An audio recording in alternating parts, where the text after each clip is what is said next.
She's there. Oh. Okay. How did you find your industry mentor, and what template the relationship? Wait, did I screw that up? Probably. Okay. And how did you template the relationship so it was valuable to both of you? So basically, this is a great question. Like, how do you select a mentor? Like, some of us come into companies with great leadership, right? And sponsors, and some of us don't sometimes, and we kind of feel like the orphans out there. And so sometimes we need that extra, encouragement. That's kind of what we kind of like the RSS is a safe place, because if you don't have that, we're kind of your cheerleaders here for the industry, right? So how do you still currently have mentors? How did you select a mentor, if you didn't have one, or How should they select a mentor? how should they select a mentor? Judy, go. Okay, I was very blessed in that the person who sponsored me in my company has gone on to be the #1 person in the whole entire company. So you can't learn from a better person than that. And I've learned an incredible amount about network marketing from this man. And also, he's a man. So,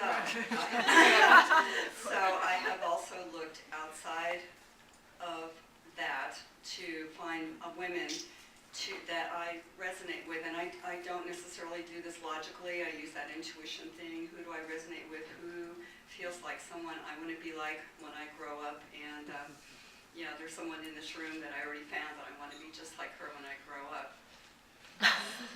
So, it's like, so I think as women we have to again pick someone who, as has been said, who will encourage us. I don't think as women we respond real well to the mentors who use the military, the shaming, the you will, the dominant thing is like, you better do this by then, or blah, blah, blah.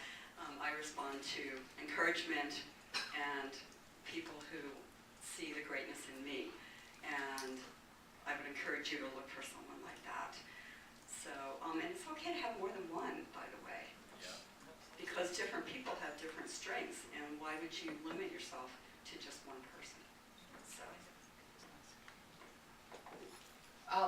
I was sponsored in the business by somebody who I was not in alignment with. So I sat in the meetings hearing about systems, everybody get in a line, and I was like, this doesn't work for me. And so I just asked my sponsor for the space to do it my own way. Some of you will get right into a system, and that's fabulous. You got to do what works for you. So I actually met the only person that I would say that I had a lot of one-on-one contact with when I was on a corporate call. And I was a black diamond, and he was a blue diamond. And I lived in Florida, and he lived in California. And I didn't even know he was in the company. And I'm on the call with him. We're both yakety, yakety, yak. And then I'm like calling everybody, who was that guy? Who was that guy? And I picked up the phone, and I called him. And that was actually Daryl Utterback. He was not my sponsor. He was not in my line. But he was somebody who had been in the industry for a very long time, and he died about a year ago. So I lost a very, very close friend of mine who I would consider my sponsor. But what I would say to each of you is that you may not get one-on-one contact with somebody that you align with. I have had a little bit of one-on-one contact with Anthony Robbins, but I align with what his message is.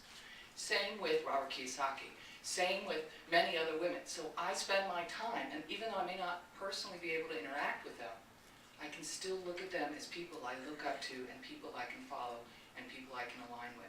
Does that make sense? Yeah. So trust your intuition. You know what's right for you. You know your truth. And if you align with somebody for a year or for 5 years, that's great. And then you grow and it's over here. That's great too. This is your business. This is your life.